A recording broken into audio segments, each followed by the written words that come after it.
Good morning sir. ఏంటది? చద్దన్నం sir. Morning లేచి jogging exercise చేయమంటే చద్దన్నం తింటూ కూర్చున్నావా?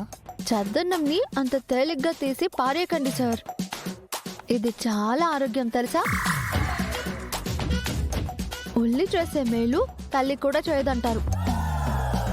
ఉదయాన్నే చద్దన్నంలో ఉల్లిపాయ, పచ్చిమిర్చి నంచుకొని తింటే రోజంతా చాలా ఎనర్జీగా ఉంటుంది సార్. పాతకాలంలో మన తాతలు, ముత్తాతలు, బామ్మలు అంత ఆరోగ్యంగా స్ట్రాంగింగ్గా ఉండడానికి కారణం ఏమనుకున్నారు? ఈ చద్దన్నమే సార్. ఉదయాన్నే లేచి ఎక్సర్సైజ్ ఎందుకు చేయలేదని అడుగుతుంటే ఈ చద్దన్నం గురించి క్లాస్ పీకుతున్నావేంటి నాకు? అయినా ఇంత ఎర్లీ మార్నింగే నీకు ఆకలిలా ఇస్తుందబ్బా? నైట్ జరిగిన గొడవకి ఏడుస్తూ అన్నం తినకుండానే నిద్రపోయాను సార్. ఉదయం లేవగానే ఆకలేసింది, మరి అందుకే చద్దన్నం ఇక్కడికి తెచ్చుకొని తింటున్నాను. తినేసిన తర్వాత ఎక్సర్సైజింగ్ చేస్తాను సార్. తిన్న తర్వాత ఎవరైనా ఎక్సర్సైజ్ చేస్తారా? బ్రెయిన్లెస్. అసలు నీకు కొంచెం కూడా ఫోకస్ లేదు. రోజు నిన్ను అకాడమీ చుట్టూ 10 రౌండ్లు కొట్టించాలి. సార్ సార్ సార్ వద్దు సార్.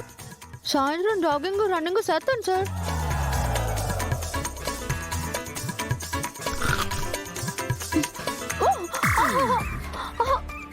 మంట మంట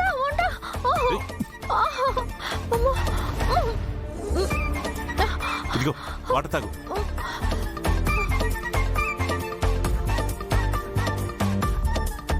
అబ్బా గంగా, కారం తినలేనప్పుడు ఎందుకంత లేనిపోని బిల్డప్లు? లేదు సార్, నాకు అలవాటే, నేను తింటాను.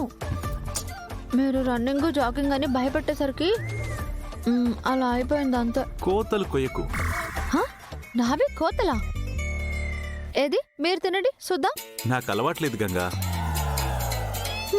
భయపడుతున్నారు? నోనో, చెప్పాగా అలవాట్లేదు అని. తింటే అదే అలవాటు అవుతుంది. తినండి. లేదంటే మీరు పచ్చిమిర్చి తినడానికి భయపడుతున్నట్టే.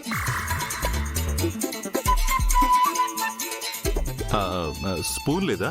స్టైలింగ్ గా స్పూన్ తో తింటే చద్దన్నం రుచి తెలియదు సార్. ఇవ్వండి, నేనే తినిపిస్తాను.